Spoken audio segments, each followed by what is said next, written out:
एबे पुरी रे अणसर रे ठाकुर बेमार रे पड़िचंती। अणसर रे समस्ते पुरी न जाई कि जगन्नाथ को दर्शन न करी आसंती आलारनाथ रे ठाकुर को दर्शन करिया को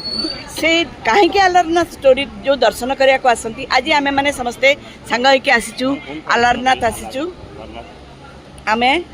आज समस्ते संग होके आलारनाथ देखिया को आसीचु ठाकुर को। आ काहे कि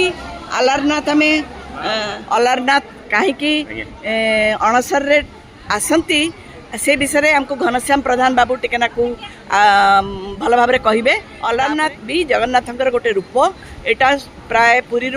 15 किलोमीटर 20 किलोमीटर दूर रे अच्छी। वर्तमान घनश्याम प्रधान बाबू को मुहर शुणा। यात्री मैंने आसबार मुख्य कारण प्रभुंर डोरी तो निश्चित लगी तेणु आमर ये प्रथम कथा 1510 चैतन्य महाप्रभु आसी दर्शन करने श्रीक्षेत्र धाम को नदिया नगद चली चली से नदिया नदी आसला देखिले जे प्रभुंर बंद अच्छी मंदिर से मंदिर बंद अच्छी कौन करेंगे से भाव बेल कले प्रभु कौन तो बंद अच्छी मुझे दर्शन करी से पागल अवस्था रही तेणु किसी समय पर से पंडा मान को पचारे पंडा मैंने भी कहे देख ज्वर ठाकुर शोई स्नान कर 108 कलश से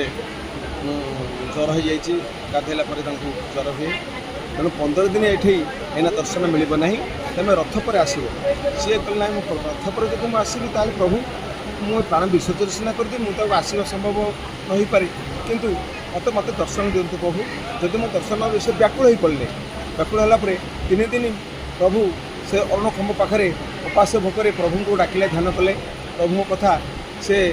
किसी फलप्रद हलानी से समुद्र को झास देवाई पड़े तेणु प्राण विसर्जन कर प्रभु मत दर्शन देलनी मुझे प्राण विसर्जन करदेवी तेणु से समुद्र को जा 3 थर जिते से डुबुंट से जीवन जीवा समय प्राण जीवा समय आकाशवाणी है चैतन्य मुझे जानी तुम परम भक्त मत दर्शन करने जो व्याकुल हो मुझे ज्वर शोची दर्शन दे पारि ना मत जो दर्शन करने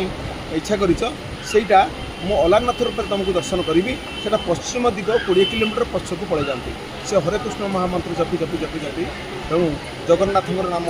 भोजन कर सी अलारनाथ पहुँचले अलारनाथ पहुँचला देखिले जे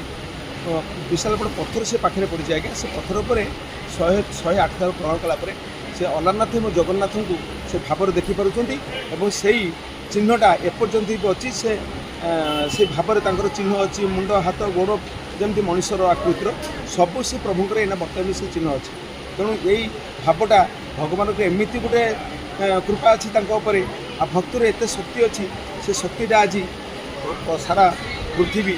की से चमकई देती से ही भाव में अलारनाथ को दर्शन करने समस्ते ठाई आसते अलारनाथ।